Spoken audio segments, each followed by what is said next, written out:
mouvement qu'on vient de voir, parce que c'est assez logique quand si je subissais, alors évidemment, j'ai rarement rencontré des gens avec plein de gens dans la rue, donc c'est encore une fois, c'est une façon, les armes, c'est aussi pour illustrer, parce que c'est une porte ouverte, il y a des gens qui n'ont pas pratiqué l'aïkido, pour illustrer le fait qu'on se sert d'armes, mais en fait ce sont des éducateurs en réalité. Donc voilà, sur une attaque piquée au corps, voilà, l'idée c'est d'esquiver, donc vas-y. Si venait sur moi, le fait d'esquiver, c'est cette esquive qu'on a travaillé au début du cours, ça m'amène à côté de lui, et là vous voyez bien que comme il saisit son arme, ça serait très compliqué de faire plier par exemple le poignet. Précisément dans ce cas-là, je vais faire le mouvement que je viens de vous montrer. Et la fin du mouvement, là c'est pas avec le bâton, je vous laisse pour m'en servir comme. Vous voyez, la fin du mouvement, c'est pareil aussi sur côté léger, c'est de faire se retourner. Hop, pour retrouver un peu la même position qu'on avait tout à l'heure. Et je vais à nouveau faire cette immobilisation-là. C'est pas ça que je voulais vous montrer, je vais vous montrer une illustration. Oui, mais c'est pas grave, c'est pas grave, c'est pas grave. C'est dommage parce que c'est bien. Une attaque qui pourrait, si elle se fait de l'autre côté, alors c'est pareil, si les droitiers, il attaquera toujours du même côté. Mais si je rentre sur ce mouvement-là, un grand mouvement sur le côté, vous avez vu ça? C'est bien ce que tu faisais. Sur cette attaque-là, regardez, en toute logique, déjà rien que par l'inertie du mouvement, il a tendance déjà à se retourner.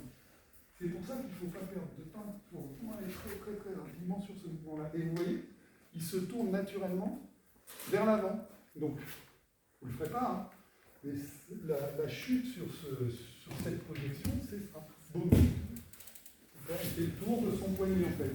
Il a mal à son poignet. Il fait le tour pour relâcher la douleur sur le poignet. Si, et on va travailler ça aussi, si jamais je me trompe, voilà. Vas-y. Alors, pour ceux qui attaquent, c'est vraiment important. Ils ne savent pas ce que je vais faire, mais ils pensent savoir.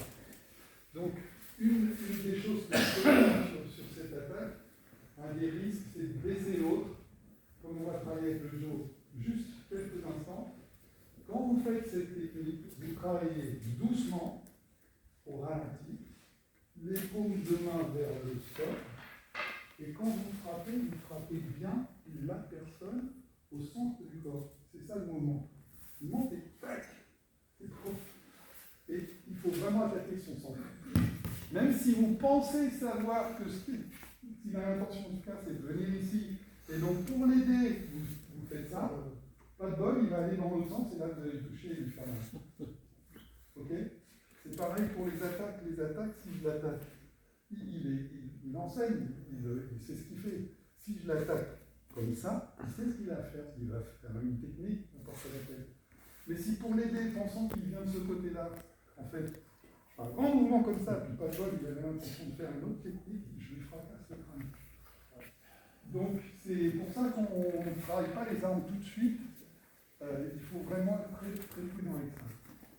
Si, au lieu de faire ça, je me trompe de côté, j'ai pas de... et je suis du mauvais côté, j'abandonne? Non. Et du coup, je me retrouve avec une autre technique. Simplement, je vais faire un Nikyo. Alors, pour rappel du principe, en aïkido, en fait, l'ancêtre de l'aïkido, le maître qui a fondé l'aïkido, c'était l'héritier d'une école de sabre. Il y a beaucoup de mouvements qui rappellent un peu cette notion-là. Sur une attaque sur le front, normalement, la parade, c'est de venir sur le poignet et de rentrer comme si j'avais un sabre en main et de faire ce mouvement-là. en étant sur le côté et en agissant sur le coude. Voilà, on a Ikkyo. Ça, c'est le premier principe, Ikkyo. Le deuxième principe, sur une saisie, c'est rentrer et venir saisir cette main-là. Je tourne pour vous. Hein. Vous voyez, au passage, c'est possible. Donc, et de retrouver ce principe-là, cette saisie-là. C'est assez proche de ce que vous avez fait tout à l'heure. Ça, c'est Nikkyo. D'accord? Donc, sur une attaque au bâton où je me suis trompé, et ben je retrouve, c'est pas grave, je retrouve ce mouvement-là, Nikkyo. D'accord? Vous voulez essayer? Les deux mouvements, les ceintures noires d'abord, ici. Premier mouvement, je me retrouve à côté du hop, ça c'est le côté des chiffres, ce qu'on vient de faire sans le bâton.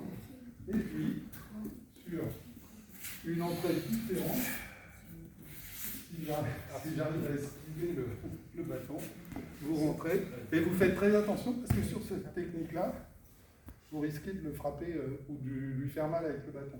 Il faut faire attention à ça. Allez, les ceintures noires, vous amusez un petit peu.